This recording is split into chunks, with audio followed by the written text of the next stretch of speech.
44वे धुळे जिल्हास्तरीय विज्ञान प्रदर्शन या महाराणा प्रताप विद्यालयाच्या प्रांगणात आपल्या सर्वांच्या साक्षीनं सर्वांच्या उपस्थितीमध्ये संपन्न होत आहे। उद्घाटन कार्यक्रमाच्या अध्यक्षा आणि जिल्हा परिषदेच्या नूतन अध्यक्षा आदरणीय धरतीताई देवरे आत्ताच ज्यांनी आपल्या समोर आपलं मनोगत व्यक्त केलं, विज्ञानप्रेमी मुख्य कार्यकारी अधिकारी आदरणीय शुभम गुप्ताजी, महिला बाल कल्याण सभापती आदरणीय संजीवनीताई सिसोदिया, आमच्या माध्यमिक विभागाचे शिक्षणाधिकारी आदरणीय पाटील मॅडम, आमच्या सर्व शिक्षकांच्या खजिनाची तिजोरी ज्यांच्याकडे असते त्या वेतन पथकच्या अधीक्षक भगिनी मीनाक्षीताई गिरी, या संस्थेचे अध्यक्ष आदरणीय नरेंद्रजी सिसोदिया, स्कूल कमिटीचे चेअरमन आमचे सन्मित्र नानासाहेब विजयजी सूर्यवंशी,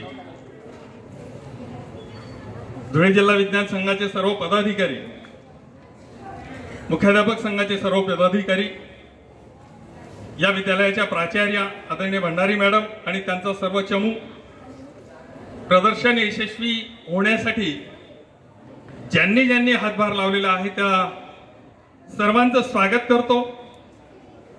चारही तालुक्यातून आलेले माझे विज्ञान शिक्षक बंधू भगिनी आणि बालवैज्ञानिक मित्र हो। बालवैज्ञानिक याच्यासाठी म्हटलं की कोणत्याही संशोधनाचा बेस हे विज्ञान प्रदर्शन असतं। सर्वात पहिलं विज्ञान प्रदर्शन हे दिल्लीला NCERT मार्फत 1971 ला सुरू झालं। महाराष्ट्रात येईपर्यंत 5 वर्ष लागली। महाराष्ट्रामध्ये राज्य विज्ञान शिक्षण संस्था रविनगर नागपूर आणि नेहरू विज्ञान केंद्र मुंबई यांच्या संयुक्त विद्यमाने पहिलं राज्यस्तरीय विज्ञान प्रदर्शन 1975 ला दादरच्या हिंदू कॉलनीमध्ये भरवण्यात आलं। त्यानंतर रौप्य महोत्सवी वर्षाचं विज्ञान प्रदर्शन 1999 मध्येही दादरलाच भरवण्यात आलं।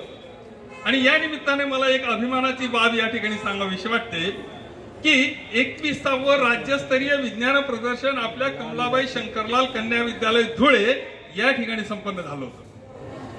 मी त्याचा प्रत्यक्ष साक्षीदार आहे। कदाचित आता जे शिक्षक आहेत बऱ्यापैकी निवृत्त झालेले आहेत, इथं त्या प्रदर्शनाचे साक्षीदारांमध्ये क्वचित भंडारी मॅडम होत्या।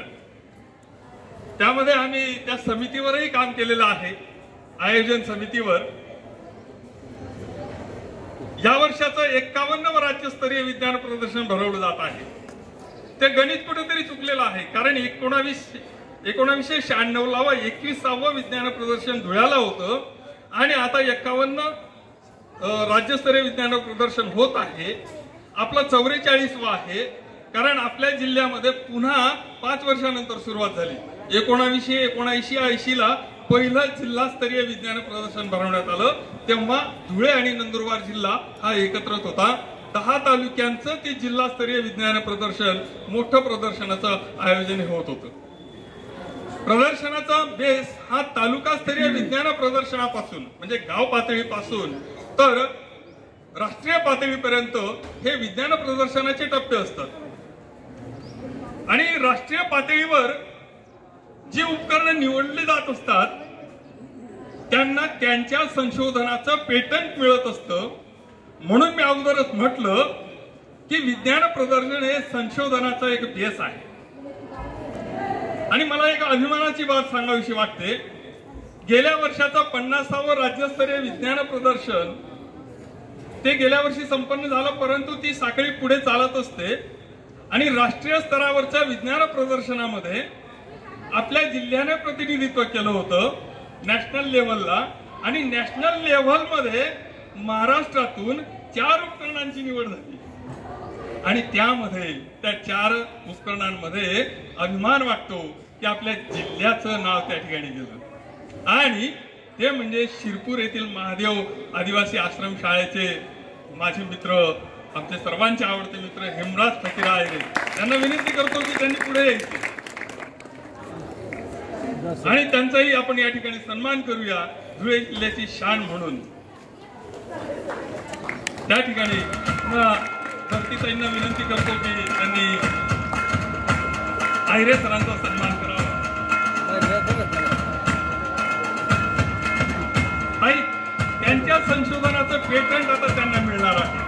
कारण नॅशनलवर ज्या 4 साहित्यांची निवड झाली आपल्या महाराष्ट्रातल्या त्यांच्यामध्ये हेमराज फकीरा आहिरे अनेर डॅमचे विज्ञान शिक्षक त्यांना ते पेटंट